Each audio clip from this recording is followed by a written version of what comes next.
विद्या, सबसे पहले आपसे जानना चाहूंगा, 2 महीने बिता चुके हैं आप पश्चिम बंगाल के अंदर, बड़े खूबसूरत दिखाई दे रहे हैं, बड़े हैंडसम लग रहे हैं इस बंगाली कुर्ते में। मुझे सबसे पहले ये बताइए, 2 महीने के बाद आपका इंप्रेशन क्या कहता है? दूसरे दौर की वोटिंग के बाद क्या संकेत मिल रहे हैं अब तक बंगाल की धरती से? दीपक जी, लगभग 2 महीने तक यहां बिताने के बाद अब जो मैं महसूस कर रहा हूं, देखिए दूसरे चरण का जो मतदान है आज लगभग अब खत्म होने वाला है। 80% से ज्यादा, जैसा कि आपने बताया है, वोटिंग हो चुकी है।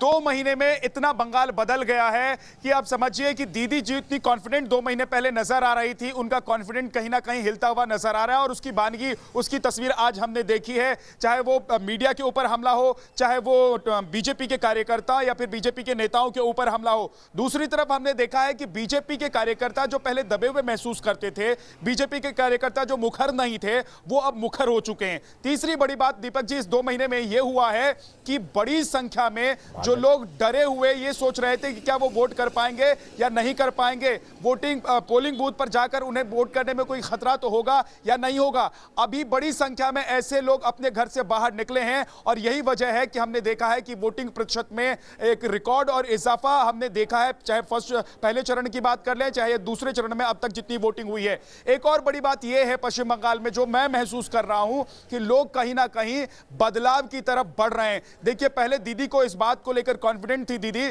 कि एक तबका ऐसा है, एक वर्ग ऐसा है जो उनके साथ खड़ा है। लेकिन जब दीदी को यह महसूस होने लगा दीपक जी कि वो तबका और उस तबके में कहीं ना कहीं सेंध लगना शुरू हो चुका है और वो तबका भी पूरी तरीके से दीदी के साथ खड़ा नहीं है और दीदी को अगर वो सपोर्ट भी करता है तो दीदी सत्ता में आने से बच सकती है, वो कहीं ना कहीं रुकावट खड़ा हो सकता है। और दूसरी तरफ जो बीजेपी की पॉलिटिक्स थी, बीजेपी ने जिस आधार पर, जिस तरीके से यहां पर आक्रामक तरीके से पॉलिटिक्स शुरू की थी, उसका अंजाम यह हो सकता है कि बीजेपी सत्ता में आ सकती है। तो दीदी ने, चाहे वो अपना गोत्र बताना हो, चंडी पाठ करना हो, या फिर दीदी ने जो भी जुमला, जो भी हथियार, जो भी दाव हो सकता था वो आजमा दिया दूसरे चरण के चुनाव से पहले। लेकिन आज जो तस्वीर हमने देखी है, नंदीग्राम की तस्वीर हमने देखी है, नंदीग्राम से बाहर की जो तस्वीर हमने देखी है, उससे कहीं ना कहीं दीपक जी ये लग रहा है कि पश्चिम बंगाल में दीदी को अब खतरा महसूस होने लगा है। खासतौर से नंदीग्राम के चुनाव में दीदी ने जिस तरीके से दोपहर में जाकर वो बाहर आई, दोपहर तक वो इंतजार करती रही। क्यों इंतजार करती रही